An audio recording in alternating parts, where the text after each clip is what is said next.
नमस्कार। मैं धनंजय कुमार, द नागरिक में आपका स्वागत है। आज शैलेंद्र भाई पहले आपके पास आता हूँ। सैयद भाई के पास आखिर में आएंगे, स्वतंत्रता पे बात करेंगे उनसे। शैलेंद्र भाई, ये जो जिस आजादी की कल्पना हम सब करते रहे, 90 साल हम आजादी की लड़ाई लड़े और 78वें साल पे हमारा मताधिकार छीनने का प्रयास हुआ। हालांकि 90 साल से ज्यादा हमने आजादी की लड़ाई लड़ी है। हम तो मानते हैं आजादी की लड़ाई वहां से शुरू होती है जहां धार्मिक गुलामी जो है, जो सामाजिक गुलामी है, जो आर्थिक गुलामी है, उन सब से बचने का प्रयास शुरू किया था। एक बड़ी आबादी को आपने अछूत बना करके पीछे कर दिया और सवाल करते हैं ये गधे कि ये जो है मुसलमान इस्लाम भारत में इतना कैसे बढ़े। अरे तुम कैसे बढ़ोगे? तुम तो सबको बाहर निकालते हो। अब तो जात से बाहर निकाल नहीं पा रहे हो तो आप जो है वोट देने के अधिकार से बाहर निकालते हो। जिन लोगों ने समाया, उन लोगों ने अपने साथ समेटा। बुद्धिज्म पूरी दुनिया में गया, इसलिए गया कि उन्होंने सबको समेटने की बात कही। तुम्हारी तरह थूकने वाले लोग नहीं थे। खुद को महान, दूसरों को गधा कहा। तो क्या आपको लगता है कि जो प्रधानमंत्री दोहरा रहे हैं, बकवास कर रहे हैं, इस बकवास से अब देश को कोई फर्क पड़ने वाला है? या ये विदाई भाषण, कई लोग कह रहे हैं ये विदाई भाषण, केवल मोदी जी की विदाई भाषण रहेगा अगर ऐसा हुआ, या आरएसएस की विदाई भाषण भी? कार्यक्रम की शुरुआत करते समय आपने रविन्द्रनाथ टैगोर को याद किया, फैज को याद किया। तो फैज के एक शेर से ही हम अपने बात की शुरुआत करना चाहते हैं कि निजात दीदा वो दिल की घड़ी नहीं आई, चले चलो कि अभी वो मंजिल नहीं आई। एक तो ये मैं कहना चाहता हूं, और दूसरी बात मैं कहना चाहता हूं कि एक ऐसा प्रधानमंत्री जो सिवाय रेटोरिक के और इस देश को कोई सपना नहीं दे सका, उस प्रधानमंत्री से हम क्या उम्मीद करें। वो प्रधानमंत्री जो थका हुआ भाषण दे रहा था और इस भाषण में वो अपने ओछेपन का परिचय भी दे रहे थे, क्योंकि उनका कहना यह है कि इस देश के अंदर जो कुछ भी विकास हुआ वो असल में मोदी के आने के बाद ही हुआ, वरना हम कचड़े के ढेर में रहा करते थे। ये देश के किसी पॉलिटिकल पार्टी का अपमान नहीं है, ये इस देश की जो साझी श्रम शक्ति है, इस देश के अंदर जो लोग हैं जिन्होंने इस देश के बनाने में बड़ी भूमिका अदा की, उनके क्रियात्मक शक्ति का भी अपमान है। क्रियात्मक शक्ति के अपमान से मेरा आशय यह है कि एक तरफ देश जैसे सरकारें चलाती हैं और दूसरी तरफ देश जैसे खेतों में गढ़ा जाता है, खलिहानों में गढ़ा जाता है, और देश अपने साझा उपक्रम के गर्भ से प्रेमचंद पैदा करता है, रविन्द्रनाथ टैगोर पैदा करता है, देश जैसे इस तरीके से पैदा होता है। इसीलिए देश को वो जानते ही नहीं है। देश का मतलब उनके लिए होता है कि एक ऐसी ऑक्युपाइड टेरिटरी, उस टेरिटरी की जनता की इच्छा और अनिच्छा का ख्याल किए बगैर नफरत के आधार पर उस देश को संचालित करने की कोशिश की जाए। और भारत के प्रधानमंत्री के मुंह से जो कुछ भी हम सुन रहे थे उसमें कोई सपना नहीं था, उसमें कोई उम्मीद नहीं थी, और ना ही जैसे वो आत्मगौरव था जो आजादी के आंदोलन के गर्भ से आजाद मुल्क को मिलना चाहिए, और नहीं वो सोवरन सत्ता का ऐलान था, संप्रभु सत्ता का ऐलान था, जो ये कह सके चढ़ के कि हम किसी से नहीं डरते हैं और हम किसी को डराना नहीं चाहते हैं। हम किसी से नहीं डरते, इतना भी कहना काफी नहीं है, इसीलिए कि इसमें एक एरोगेंस है। आप साथ ही साथ ये भी जोड़ा कीजिए कि हम किसी को डराना नहीं चाहते हैं। तो ये जो मनुष्यता के प्रति आग्रह है, रविन्द्रनाथ टैगोर ने क्या कहा, बाकी सब प्रफुल्ल भाई ने कहा, लेकिन एक और लाइन था उनका कि जहां जैसे शब्द सत्य की गहराई से आते हों। तो जिन्होंने सत्य का अवगाहन किया ही नहीं, और सत्य जिनके लिए अंत्यज जैसा, अछूत जैसा कोई चीज है, वो सत्य सत्य के पक्ष में बोलते नहीं है। झूठा इतिहास लिखने की कोशिश की जा रही है, झूठा जैसे देश बनाने की कोशिश की जा रही है। देश असल में मुकाबले की ताकत पाता कहां से है? देश सिर्फ जैसे मिलिट्री ताकत से जैसे नहीं संचालित होता है, देश अपनी जनता के द्वारा यूनिटी के गर्व से ताकत पाता है, और इसी यूनिटी के गर्व से क्यूबा जैसा एक छोटा सा देश अमेरिका से 90 मील की दूरी पे अपनी सोवरेंटी का ऐलान करता है और लंबे समय तक इम्बार्गो झेलता है। वो उनके तरफ ओर से लगाए गए तमाम तरह के चीजों को झेलते हुए भी खड़ा रह जाता है, आपने ईरान के खिलाफ जैसे इतने लंबे समय से एम्बार्गो लगा के रखा है और उनके तरह तरह का जैसे टैरिफ लगा के रखा है, फिर भी ईरान ने अपनी साझे ताकत के उपक्रम के जोर से लड़ाई में ये दिखाया कि देश जैसे जब इकट्ठा हो तो वो कैसे खड़ा हो सकता है और अपने मिनिमम साधनों का इस्तेमाल करके बड़ी से बड़ी शक्ति का मुकाबला कर सकता है।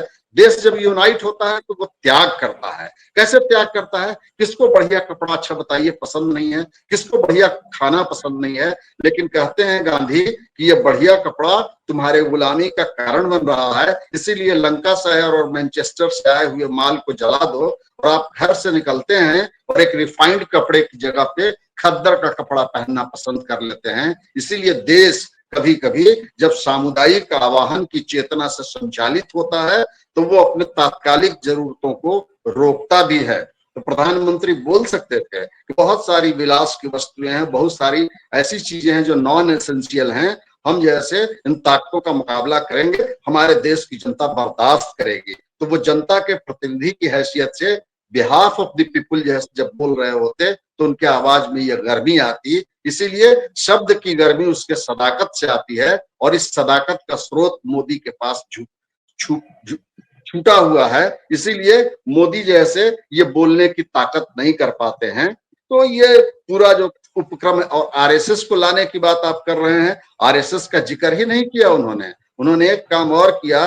इंडिया के पेट्रोलियम मिनिस्ट्री की तरफ से एक पोस्टर जारी हुआ है, उस पोस्टर में नीचे छोटे छोटे सुभाष हैं और जैसे भगत सिंह हैं, उसके ऊपर गांधी हैं और सबसे बड़ा वहां सावरकर बैठा हुआ है। तो हो सकता है कि सावरकर इतना बड़ा हो जाए कि कल गांधी जैसे वहां से मिट जाएं। तो हिंदू राष्ट्र की तरफ जो इनकी यात्रा है, हम बार बार ये कहते हैं कि जाहिर सी बात है कि सत्ता के अंदर जैसे अंतर कलह होते हैं और ये रनिवास का झगड़ा है कि पटरानी कौन होगा, लेकिन पॉलिटिकल पर्सपेक्टिव के हिसाब से मोदी और आरएसएस को आप सेपरेट करके नहीं देख सकते हैं। ये सत्ता संघर्ष हो सकता है, ये अंतःपुर का संघर्ष तो जरूर हो सकता है, लेकिन माइंडसेट के हिसाब से तो जो हिंदुस्तान उनको मंजूर नहीं था आजादी के समय में, वो लाल किले पे चढ़ के उस हिंदुस्तान की एडवोकेसी कैसे कर पाते हैं। इसीलिए उनके परसेप्शन के अंदर जो हिंदुस्तान बसता है वो उसी हिंदुस्तान का जिक्र कर रहे थे।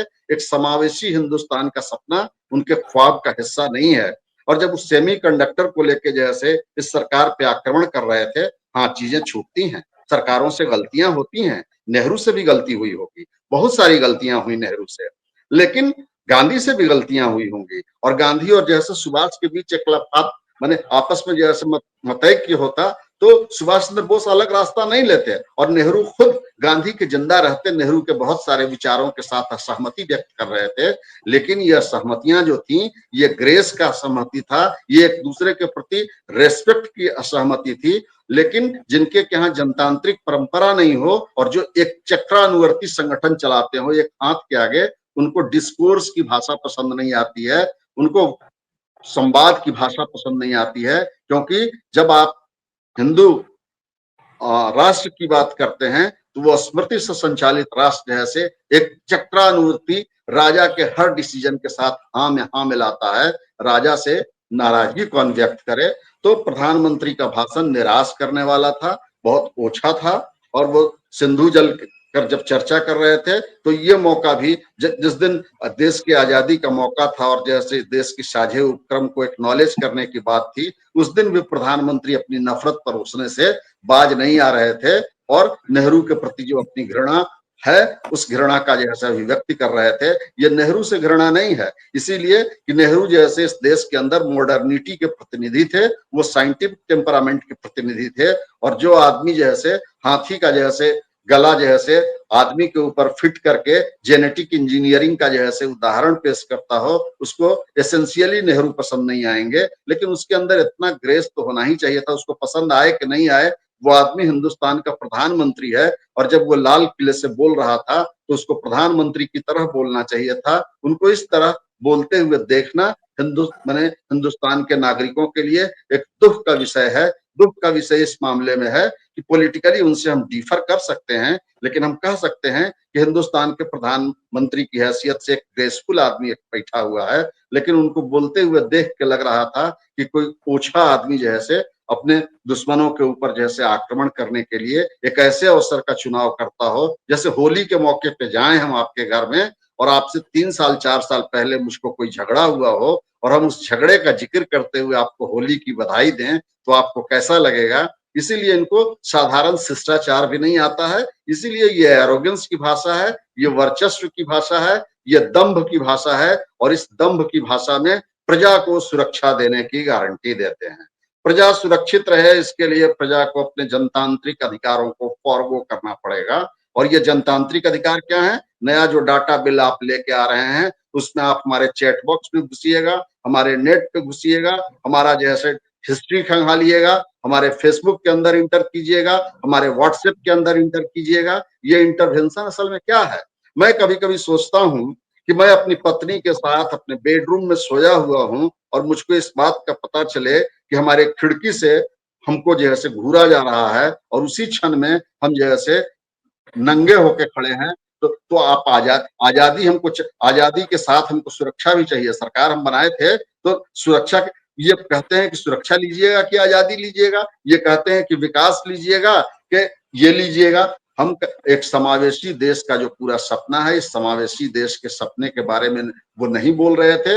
जीएसटी से इस देश के ई सेक्टर के बारे में जो सुनील भाई बोल रहे थे, तो उस सेक्टर को आपने नष्ट किया, मूर्खता में नष्ट किया, ये मैं नहीं मानता हूं। मैं सोचता हूं कि अगर इस देश के अंदर स्मॉल स्केल इंडस्ट्री जिंदा होते तो एक्सेसिव जैसे मोनोपोलाइज्ड कैपिटल के लिए स्पेस थोड़ा सा कम होता और उसमें जैसे पीपुल्स पार्टिसिपेशन के जरिए से इकोनॉमिक डिस्ट्रीब्यूशन भी होता और इस डिस्ट्रीब्यूशन के प्रोसेस में कैपिटल के एकोमुलेशन के चांसेस थोड़ा घट जाते, तो अडानी के इंटरेस्ट के प्रोटेक्ट के लिए, अंबानी के इंटरेस्ट के प्रोटेक्ट के लिए आप जो है जिस देश को चलाना चाहते हैं वो बनाना चाहते हैं, उसी में आप कहते हैं, तो आप ये करते हैं कि आप जैसे 100 लोगों का कत्ल कर दीजिए और 10 लोगों के का मरहम पट्टी करके धर्मात्मा बनने की कोशिश कीजिए। तो पहले आप लोगों का गला काटिए और फिर थोड़ा सा रुई और डिटॉल लेके वहां पहुंचिए और उनसे कहिए कि देखिए हम कितना उदार मना और उदार चेता हैं। तो यही प्रधानमंत्री कर रहे थे। पेट्रोल का दाम जैसे 500 रुपया कर देंगे, उसमें से 25 रुपया घटा देंगे और इसके बदले में आप कहिए कि वाह क्या जैसे मोदी जी ने दाम कम कर दिया। हम सब चीज में लूटेंगे और इस लूट का एक छोटा सा स्लैब जैसे आपको आपको आपको हाँ, तो आपको राहत के रूप में जैसे हम दे देंगे और इसके लिए आपको उनको थैंक यू बोलना चाहिए। 65 का तेल आपको 100 में मिल रहा था, अब हम 95 में दे रहे हैं। 65 वाला गड़बड़ था, 95 वाला जो है बहुत अच्छा है और 95 वाले को थैंक यू नहीं बोलने का मतलब जनता जो है कृतज्ञ है और उसी कृतज्ञता का जिक्र ये अस्थाना साहब अभी कर रहे थे आपके यहाँ आके। उनको लग रहा था कि मोदी जी इस देश को इतना तरह का जैसे गिफ्ट दे रहे हैं, उस गिफ्ट के बदले में मोदी को इस देश से थैंक यू मिलना चाहिए। तो ये कुल मिला के लब्बो लुबाब ये है कि इस देश के लिए ये बहुत दुर्दिन की घड़ी है और हिंदुस्तान का जो सपना था वो एक सपना रविन्द्रनाथ टैगोर में था, एक सपना जैसे विवेकानंद के पास था, एक सपना जैसे इस देश के पुराने जो लोग थे उनके आंखों में था और उन तमाम सपनों को मिला के जो है सो जिसको आइडिया ऑफ इंडिया कहते हैं, उस सपने की जो है सो ब्रॉडर एक्सेप्टेबल जो अभिव्यक्ति थी वो इंडिया के कॉन्स्टिट्यूशन में थी और उस हिंदुस्तान के सपने को हिंदुस्तान का प्रधानमंत्री वहां से प्रतिनिधित्व नहीं कर रहा था। वो जैसे रोहिंग्या और फलाना ढिमाका सीधा सीधी तो नहीं कह रहा था, लेकिन डेमोग्राफी जी ठीक है। उनकी आवाज जो है अटक गई लगता है, शैलेंद्र भाई की वीडियो अटक गया। मैं आता हूँ सैयद भाई आपके पास। हमारे एक कम से साथी ने कम प्रफुल्ल आपने भाई से बख्श ही दिया, कहा था। के दिन आपने बख्श दिया, आजादी के दिन आपने बख्श दिया होता, कम से कम इस अवसर का इस्तेमाल जैसे खुशी के लिए, सेलिब्रेशन के लिए, उम्मीद के लिए, सपनों के लिए आपने किया होता और हिंदुस्तान के जनता को यह आश्वस्त किया होता कि हम मिल के जैसे दुनिया की तमाम चुनौतियों का मुकाबला करेंगे और चुनौती के इस मुकाबले में 15 अगस्त को हम अपनी जनता से अपने लिए समर्थन की मांग करते हुए, अपनी एकजुटता की अभिव्यक्ति करते हुए ये कहना चाहते हैं कि कोई ट्रम्प या कोई दूसरी शक्ति एकजुट जनता को पराजित नहीं कर सकती है। तो जनता को इस एकजुटता का संदेश देने के बजाय आज फिर आप वही डिविसिव पॉलिटिक्स कर रहे थे। इसीलिए आपके पास शक्ति का स्रोत सूख गया है, शक्ति का स्रोत जनता में होता है और आपने उस जनता का बंटवारा कर दिया है। ये साफ साफ तौर पे आपको ट्रंप को जवाब देने की हिम्मत भी नहीं हो रही है। तो ये शक्ति का स्रोत। ठीक है, ठीक है, ठीक है। सैयद भाई, हमारे एक साथी कह रहे थे कि प्रफुल्ल जी पहले सस्वर पढ़ दे। आप तो बांग्ला भाषी हैं सैयद भाई, है आपके सामने वो कविता चित्तो? जी जी, तो पढ़े जरा, पहले उसको पढ़िए, उसके बाद साथ में ऐड कीजिए ये कि जो स्वतंत्रता का दरअसल मतलब वही है जो जी। कहा है। स्वतंत्रता का ये दरअसल मतलब कविता वही है जो, मैं आता हूं, मैं एक अपनी बात कंप्लीट कर दूं। स्वतंत्रता का वास्तविक मतलब वही है जो कह रहे हैं रविन्द्रनाथ ठाकुर। लेकिन स्वतंत्रता का जो मतलब हमारे संविधान में लिखा है वो भी वही है जो कहां से कहां तक है, अनुच्छेद 19 से 22 तक है, उसमें भी स्वतंत्रता का मतलब वही है। लेकिन जो स्वतंत्रता का मतलब सिखा रहे हैं नरेंद्र मोदी और उनके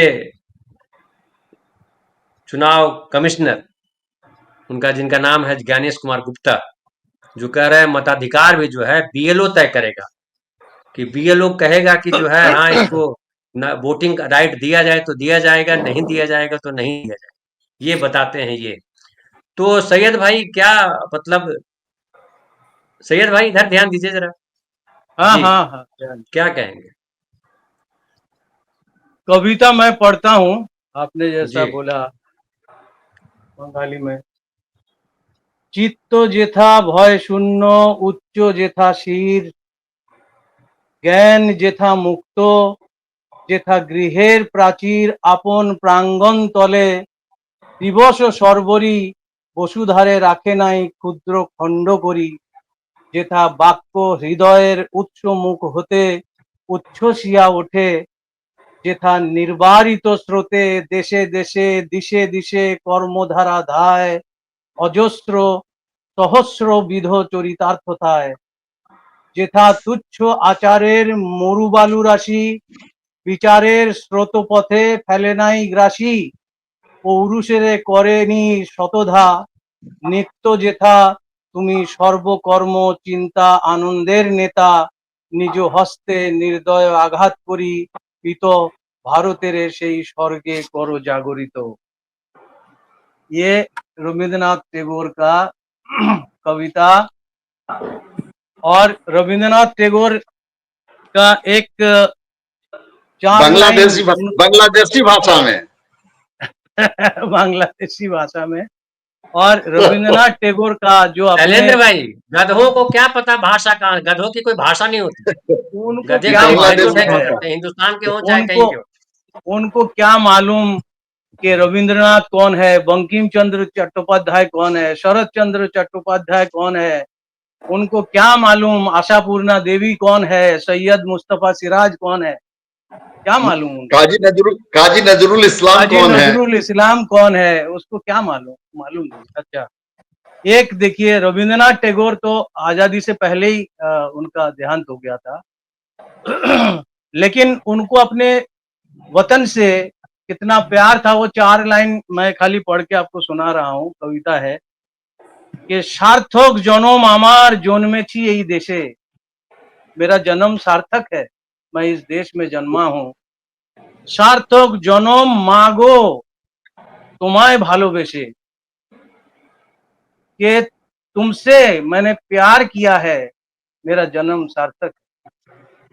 क्या बात, ये रविंद्रनाथ टैगोर का लाइन है। तो काश हाँ जी, तो ये काश ये समझते।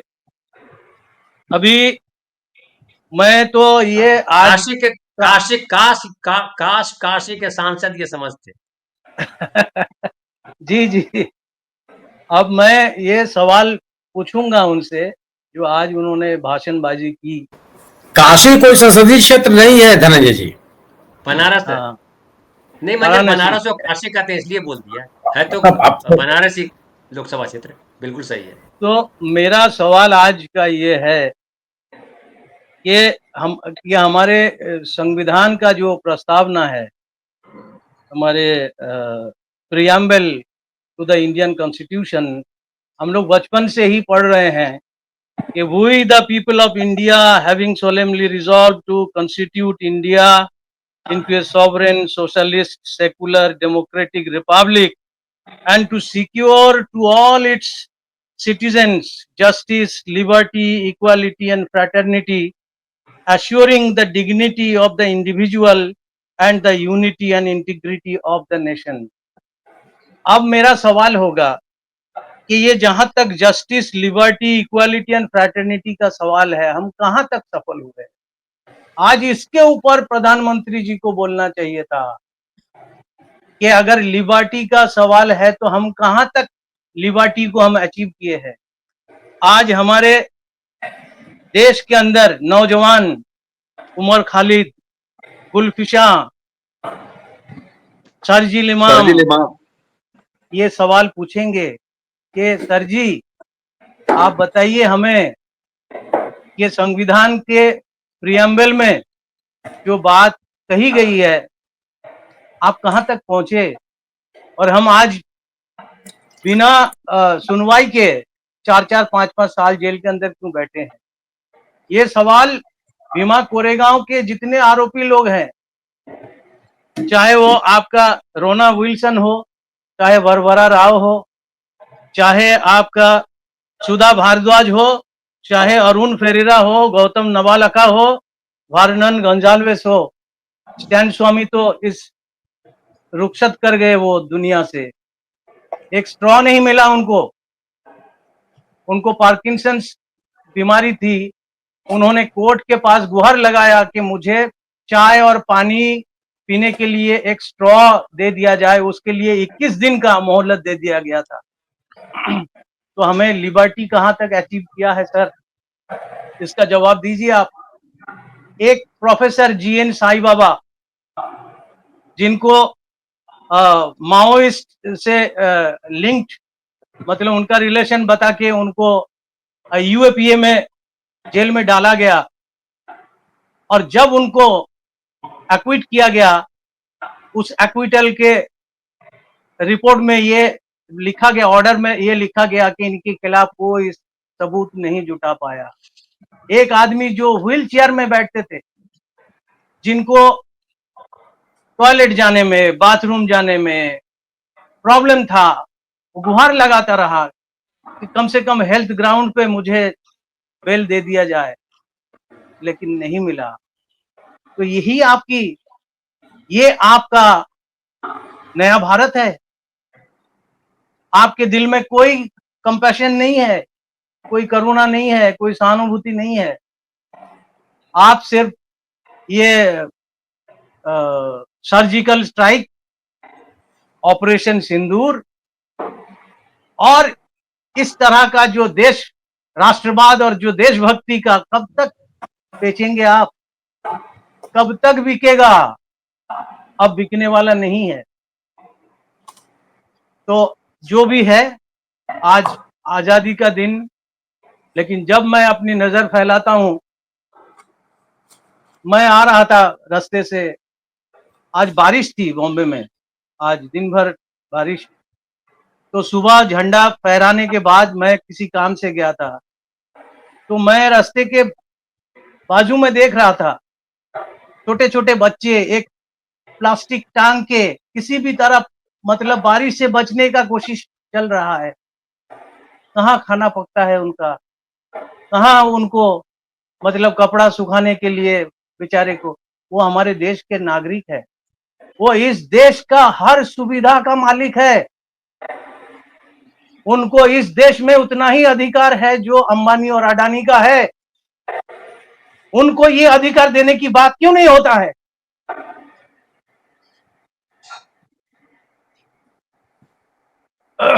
जिस दिन ये बात करेंगे उस दिन उनको मैं सैल्यूट करूंगा, उनका चरण स्पर्श करूंगा।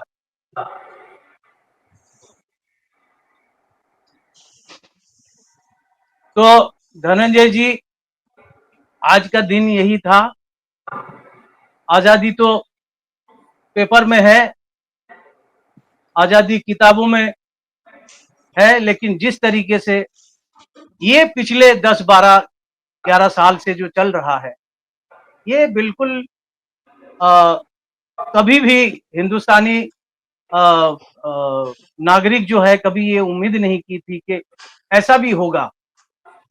ये इमरजेंसी नहीं है, लेकिन है, एक अघोषित इमरजेंसी है, जहां सच बोलने का अधिकार नहीं है, जहां किसी सरकार का कोई आलोचना करने का अधिकार नहीं है, जहां अपने सामाजिक अधिकार, कॉन्स्टिट्यूशनल राइट्स की बात करने का अधिकार नहीं है। बहुत अफसोस की बात है, आज उन्होंने लाल किला के प्राचीर से जो बातें की, उसका हमारे देश के जनता के ऊपर मुझे नहीं लगता कि किसी ने सुना भी होगा पूरा भाषण। क्यों सुनेगा? आपने क्या किया? आपने कौन सी बातें की? तो ये ठीक है, सब मिला के, कुल मिला के आज का दिन जो है, जब भी ये 26 जनवरी और 15 अगस्त का दिन आता है, जब फ्लैग होस्टिंग करता हूं, मन बड़ा विचलित होता है, बड़ा दुखी हो जाता हूं, और मैं दुआ करता हूं कि सच में जो जिस आजादी को सोच के हमारे लोगों ने कुर्बानी दी थी, वो कब हमें प्राप्त होगा, उस दिन का हमें इंतजार है। ये धनंजय भाई, एक लाइन में अगर मुझको इस पूरी यात्रा पे कमेंट करना हो तो सिर्फ हम ये कहेंगे मैं कि आजादी आखिर में आपकी लाइन आखिर में लूंगा, आपकी लाइन आखिर में लूंगा, उससे बाइंड अप करूंगा। रुक जाइए, मैं सुनील जी मैंने आपको एक वीडियो भेजा था, एक लिंक भेजा था। उत्तर प्रदेश विधानसभा का एक महिला जो है आपके प्रयागराज की है, बोल रही थी, वो मुझे लगता है जुलाई में बोल रही थी, पिछले महीने की बात है। आप अनम्यूट करिए ना, मैं वीडियो दिखाना चाहता हूँ और समझना चाहते हैं कि आजादी के नाम पर जो चीजें छोड़ी जाती है वो क्या है। दिखाऊं सुनील जी? आवाज आपकी नहीं आ रही। हाँ, दिखाइए। हाँ, हम भूल गए थे फिर आपसे बात करना उस पर।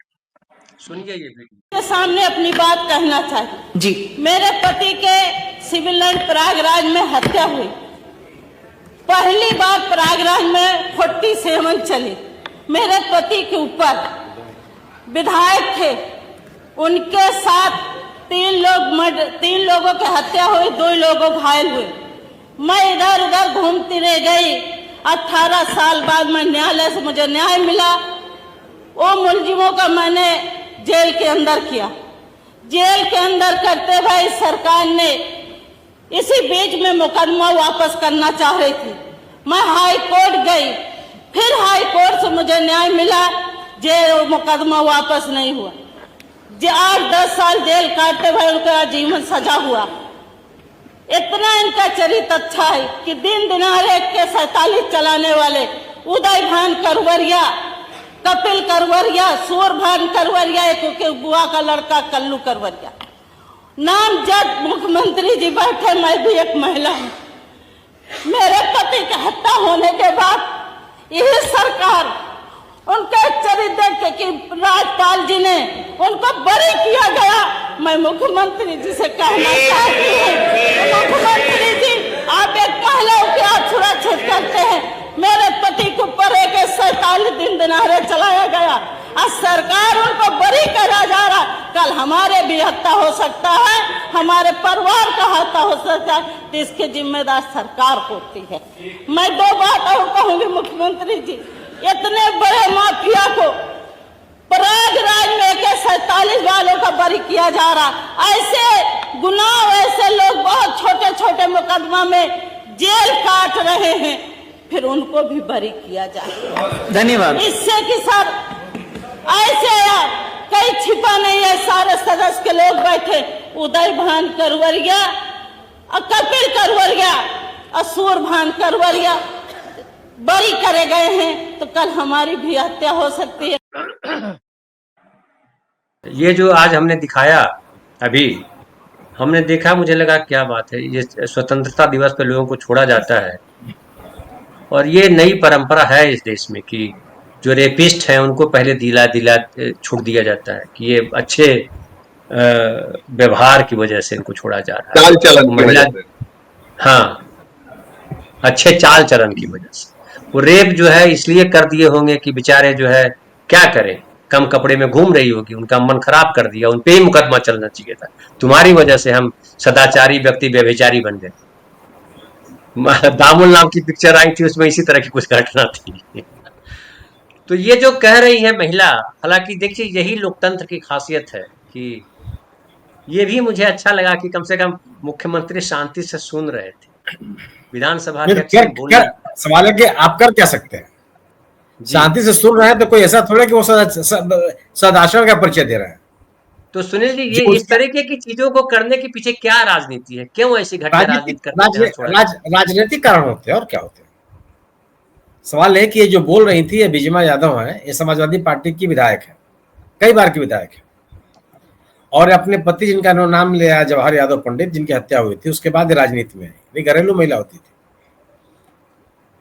और हमारे ख्याल से चौथी या पांचवी बार चुनाव जीती है ये।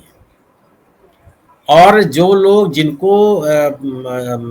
जिन तीनों भाइयों का नाम ले रही थी, इन तीनों भाइयों को आजीवन कारावास हुई है इलाहाबाद हाई कोर्ट से। जब इनकी गिरफ्तारी हुई थी उस समय इनको जमानत तक नहीं मिली। इसमें से एक भाई उदय भान करवरिया जो विधायक रह चुके हैं भारतीय जनता पार्टी के, इनको अभी कुछ दिनों पहले रिहा किया गया था जेल से। और सही उन्होंने कहा कि इस मुकदमे को वापस लेने के लिए भी सरकार ने लिखा था, जिसको इलाहाबाद उच्च न्यायालय ने इस पर रोक लगा दी थी। ये आप सोचिए कि इस पूरे मामले में सर्वोच्च न्यायालय से भी किसी को जमानत नहीं मिली, और एक बार गिरफ्तार हुए थे इस प्रकरण में तो फिर बाहर नहीं आ पाए, फिर सजा ही हुई और जेल गए। जो लोग अतीक अहमद के गिरफ्तारी, पुलिस कस्टडी में उनके मारे जाने को लेकर के जश्न मनाते हैं कि कानून व्यवस्था कितने बेहतर है, उस पर इस महिला ने सवाल पैदा किया। और सही है कि अगर एक व्यक्ति जो सर्वोच्च इलाहाबाद उच्च न्यायालय से जो सजा याफ्ता है और इलाहाबाद उच्च न्यायालय या सर्वोच्च न्यायालय से कोई राहत नहीं मिली, अगर आप उनको रिहा कर देते हो तो फिर तमाम और छोटे मोटे अपराधों में लोग बाद उनको भी रिहा कर दीजिए, जेल खाली हो जाएगी। तो ये जो कानून व्यवस्था का दम्भ भरने वाला जो एक चरित्र है, उसको एक खोखला करता है। ठीक है, हो सकता है कि कोई ऐसा व्यक्ति हो जो निरपराध पकड़ लिया गया हो, तमाम चीजें आपके सामने हो, कुछ आप कार्रवाई कर रहे हो, लेकिन ये सवाल तो पैदा करता ही है। और इसीलिए चूंकि उस बिजमा यादव के द्वारा खड़ा किए गए सवाल का कोई जवाब नहीं है सरकार के पास, चुप रहने के अलावा। अगर आप बोलेंगे तो शीशा ले दे वही तो है कि जो है वो महिला पढ़ी लिखी महिला नहीं लगी, हत्या एकदम घरेलू और कोई पढ़ाई लिखाई नहीं। हाँ, हत्या भी ठीक से नहीं बोल पा रही है, लेकिन बड़े हाँ। ये हमारी आजादी का खेल है, इसलिए हमने लेकिन भी जान लीजिए कि अगर ये बहुत आज की स्थिति ये भी है ना कि अगर इस तरह घटना हो जाए, अगर आप अपने मुकदमे की पैरवी नहीं करते हैं, जोरदार से मौजूद नहीं रहते हैं, तो फिर आप सजा भी नहीं दिलवा सकते। ये है लड़ी है, ये बहुत लड़ी, खूब लड़ी मर्दानी, वो तो झांसी वाली रानी खूब लड़ी है इस मामले को लेकर के। और ठीक है, अब एक प्रक्रिया हुई, एक सजा हुई। अगर आप ये कहते हैं कि कानून व्यवस्था बहुत बढ़िया है और किसी भी अपराधी को हम नहीं रहने देंगे, उससे सवाल पैदा कर दिया, तो बिल्कुल ठीक। अगर आप यह निर्णय लेते हैं तो और सारे लोगों के बारे में निर्णय लीजिए। शर्जिल इमाम, उमर खालिद, ये सब ऐसे लोग हैं जिनकी जमानत पे भी चर्चा नहीं हो पाई कोर्ट में भी, छोड़ देने की बात। आप ये सोचिए ना कि इनकी जमानत न होने पावे, इसके लिए सरकार ने जो एड़ी चोटी लगा रखा है। और उनकी जमानत के लिए एड़ी चोटी लगा रहे थे, उनको छोड़ देने के लिए। धनंजय जी, इन्होंने रिट पिटीशन फाइल किया है, रिट फॉर हेवियस कॉर्पस, यानी हेवियस कॉर्पस रिट पिटीशन में ये होता है कि किसी भी आरोपी को आप 24 घंटे से ज्यादा आप कस्टडी में नहीं रख सकते हैं। उनको आप उसमें अदालत में हाजिर करके उसके बेल पिटीशन लगाइए। तो इसका एक सीमा होता है लेकिन जब इनको लगा कि इनको तो बेल देना पड़ेगा, तो उन्होंने उसको एक ऐसी मोहतरमा थी सुप्रीम कोर्ट में, मिसेस बेला त्रिपाठी या कुछ नाम था उनका, बेला त्रिवेदी, उनके पास ये लिस्ट हो जाता था और उन्होंने कभी इसको सुनने का जरूरत ही नहीं समझी, और इसी वजह से आज तक वो पड़ा हुआ है और लोग जेल में सड़ रहे हैं, नौजवान बच्चे, स्टूडेंट। जी बिल्कुल, उसमें हमारे बिहार का भी लड़का है। खैर, हमको ज्यादा गुस्सा इसीलिए कि हमारे बिहारी को भी बंद कर रखा है। शैलेंद्र भाई कुछ कहना चाह रहे हैं? नहीं, बस हम एक साथ कहना चाह रहे थे कि इस आजादी के 78 साल की यात्रा को हम दो हिस्सों में बांट देते हैं। मोदी के आने से पहले हमारे पास खट्टी मीठी और कड़वी यादें थी। कड़वी यादों में जैसे मकोका था, कड़वी यादों में पोट्टा था, कड़वी यादों में इमरजेंसी था, लेकिन बहुत सारी मीठी यादें भी थी और खट्टी यादें भी थी। लेकिन 14 के बाद जो कुछ भी याद है हमारे स्मृति में, वो सिवा भयावह के और कुछ भी नहीं। तो अभिव्यक्ति की आजादी है, लेकिन ये ध्यान रखना पड़ेगा कि आजादी दूसरे की आजादी में घुस न रही। हम लोग झारखंड में बोलते थे, चले गए कहा, हम लोग झारखंड में बोलते थे, अब उसका अर्थ समझ में आता है। तू लूटा हम लूटी, लूटे के आजादी बा, सबसे ज्यादा वह लूटी जेकरे देह पर खादी बा। तो खादी वालों को हम लोगों ने तो बदनाम किया। अब देखिए कि लूट किसको कहते हैं। लेकिन आप खादी वाले तो लूट नहीं रहे हैं। वही तो कह रहा हूँ कि उस समय तो हम जीवन में 18 ठो स्ट्राइक कांग्रेस के खिलाफ किया, और आज कह रहा हूँ राहुल गांधी बचा लेगा। सही बात। इस जिंदगी का क्या करूं, यह तो बताइए, यह कौन सी आजादी है? हम लोग जितने बैठे हुए हैं, मुझे नहीं लगता है कि किसी ने कांग्रेस का कभी समर्थन किया था। जिन दिनों को याद करके आज हम बिसूरते हैं। कांग्रेस के जमाने में हम 9 बार जेल में रहे, 9 बार जेल में रहे ना। और फिर भी आज कांग्रेस की ही तमन्ना कर रहे हैं ना। 9 बार कितने दिन के लिए रहे? 9 बार कितने दिन के लिए रहे? सबसे ज्यादा हम 2.5 महीना रहे ना। और आज जिन सज्जनों का भी नाम ले रहे थे, सैयद साहब लिस्ट पर रहे थे, वो लोग कितने दिनों से कांग्रेस के जेल में, और आज के जेल के फर्क को भी समझ लीजिए। जेल में एक्स्ट्रा मांगने की जरूरत नहीं पड़ती थी, रंग से रहते थे। जेलर जैसे दौड़ते रहता था कि कोई दिक्कत तो नहीं है। ये जमाना है जो इक्वेट कर देते हैं लोग, उनको बताना चाहते हैं कि जेल में रंग से रहते थे। जी हाँ, तो वही बोल रहे हैं ना कि जेल का ही फर्क था। हाँ बोलिए धनंजय भाई। कांग्रेस को इसलिए तो हटाया है कि जेल में आपको जेल वाली सुविधा न मिले, डंडा न मिले, आप जेल में आपको मजा आए तो गड़बड़ है। नहीं, मैं ये कह रहा था कि आपने कांग्रेस की बात कही, मैंने एक बार कांग्रेस अब तक पूरे समय में वोट दिया, एक बार। वो संजय निरुपम को वोट दिया था एक बार, हमारे दोस्त वो जो है हमारे इलाके से खड़े हुए थे, वरना हमने कभी कांग्रेस को वोट दिया नहीं। आज राहुल, कई लोग हम कहते हैं कि तुम कांग्रेसी हो, हमने कहा मैं नहीं हूँ, मेरे पिताजी कांग्रेसी थे, और सिद्धेश्वर बाबू हमारे यहाँ से जो नेता थे, हमारे गांव के थे, उनकी वजह से पिताजी हमारे कांग्रेसी थे, या पुराने जमाने में कांग्रेस। लेकिन ये विनय भाई मुस्कुरा रहे हैं। हम लोग तो हैं कि हम लोग बोलते हैं ना कि अपना हारा हुआ और जोरू का मारा हुआ किसके पास होएगा? बहुत सही बोला, अपना हारा हुआ जोरू का मारा हुआ। विनय भाई कुछ बोल रहे हैं? हम लोग क्या मंडी में डिफाइन करके कहते हैं, अपन हारन मेहरी के मारल। विनय भाई भी उन्हीं लोगों में से हैं, मारले में से हैं। अब कहाँ बोलेंगे? ऐसा मत कहिए, भाभी जी पीछे से सुन रही होंगी, उधर से चलेगा प्रेशर कुकर वगैरह कुछ ढक्कन उड़ेगा। नहीं, वो सुन रही होंगी तो सोच रही होंगी अरे मेरा एक जरूरी काम तो अभी रहिए गया है। देख लीजिए विनय भाई, पीछे बचाइएगा। नहीं विनय भाई पुरचेली में रहते हैं। विनय भाई माफ कीजिएगा, इतना दूर में है कि, लेकिन हम सबों की हालत है, कोई नहीं बात, तो ये हालत जी। जी नहीं, था ये उसमें एक बड़ा मौजूद शेर है, उस तो जरूर हम बोलना चाहेंगे। उस पे शेर ये है कि जाहिदे तंग नजर ने मुझको काफिर जाना।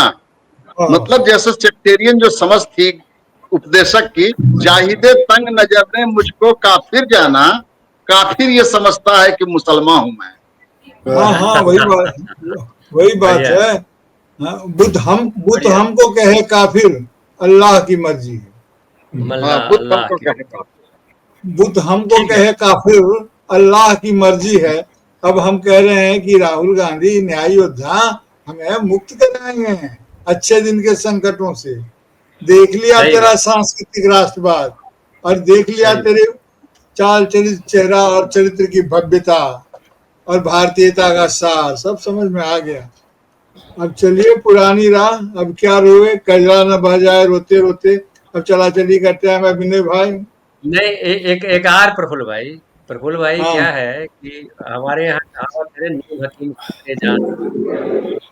आरएसएस वाले ने जो है इतना बड़ा संघर्ष किया, 100 साल का संघर्ष, और वो नीम हकीम को ले आया, बना दिया शीर्षस्थ पद पे। नतीजा हुआ नहीं कि नहीं ऑपरेशन नहीं कहीं करना था, ऑपरेशन कहीं कर नहीं दिया। नहीं नहीं, नहीं, नहीं, आप नहीं जानते हैं।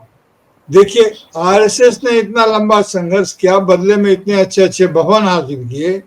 अगला 100 साल आरएसएस को कोई छू नहीं पाएगा। मैंने उसके उद्देश्य तो गए, उनका भवन है, संपत्ति है, प्रभाव है, और सब के सब इतने दिन संघर्ष किए। इतने 200 करोड़ के ये तो है इलाहाबाद के सुनील साहब। राष्ट्रीय संपत्ति भी घोषित हो जाता है प्रफुल्ल भाई वो। अरे वो तो जब होगा तब होगा, देखूंगा। सुनील भाई जहाँ के हैं इलाहाबाद के, दोस्त वहां के वकील थे मोतीलाल, आगरा से आए थे, डायरेक्ट नहीं आए थे वहां कश्मीर से। 200 करोड़ रुपए की संपत्ति थी, और उस सिर्फ समय की 4%, उस सिर्फ समय की चार सर। हाँ वही बता रहा हूँ, सिर्फ 4% अपने पास रखा, बाकी देश को दान कर दिया। उसको आप नेशनल हेराल्ड केस में पीएमएलए दिखा रहे हैं। बिल्कुल बिल्कुल। और आप जो फटी जेब में चवेना लेकर टहलते थे मुट्ठी में बंद करके, स्कॉर्पियो में टहल रहे हैं, तो आप ईमानदारी के 70 चंद्र बने हुए हैं, और ये देश सही की बात। जनता देख रही है। जी तो मैं झगड़ा करने का मूड नहीं है मेरा, लेकिन हम लोग देहाती आदमी हैं, जब अपने कच्ची पर उतरेंगे ना तो पक्की धूल से भर जाएगी। तो कच्ची पे ये उतरेंगे तो कच्चा उतार देंगे। हाँ नहीं नहीं, कच्ची मतलब वो गुजरात का एक क्षेत्र है कच्ची। हाँ नहीं, वो कच्छ कच्छ है, कच्छ है, कच्छ कच्छ है, उसको कच्छ कच्छ हाँ कहते अरे वहां के रहने वालों को हम लोग कच्ची बोलते हैं। हैं। जी बिल्कुल नहीं, कच्ची हमारे यहाँ कच्ची कच्ची कच्ची कच्छा नहीं नहीं, वो ठीक सब है मिक्स कर दिया प्रफुल्ल जाता भाई, ठीक रेफरेंस। मैं अरे कच्छा आप जो बोलते हैं तो कच्छा कच्छी अलग है, लेकिन कच्छी से वो अरे ज्योग्राफी के लिए इस्तेमाल कर रहे हैं। इसको श्लेष समझिए, श्लेष। श्लेष समझते हैं है। ना? श्लेष जय अलंकार श्री सही है। हाँ श्लेष यमक चलिए नहीं है, समझते बढ़िया हैं। श्लेष है। ये ठीक भदेश है, का श्लेष है। भदेश का उस दिन श्लेष है, बोल बढ़िया है। उस दिन बोले न थे कि हाँ भर घर दे भर, अब भतारे से ठट्ठा। यही हाँ करने के लिए, ठीक है। एक यही दिन करने भदेश लिए किसी का होली के भदेश। समय भदेश पे आ जाएगा। जी जी होली के समय नमस्कार। भदेश पे। जी नमस्कार। तो बहुत बहुत धन्यवाद विनय भाई, बहुत बहुत धन्यवाद सुनील भाई साहब, प्रफुल्ल भाई और शैलेंद्र जी, आप दोनों चारों का बहुत बहुत आभार। और हमारे साथ जुड़े हुए थे सैयद भाई, हमारे साथ जुड़े थे संजय भाई, उनका भी आभार, और आप तमाम साथियों का आभार। तो बहुत बहुत धन्यवाद।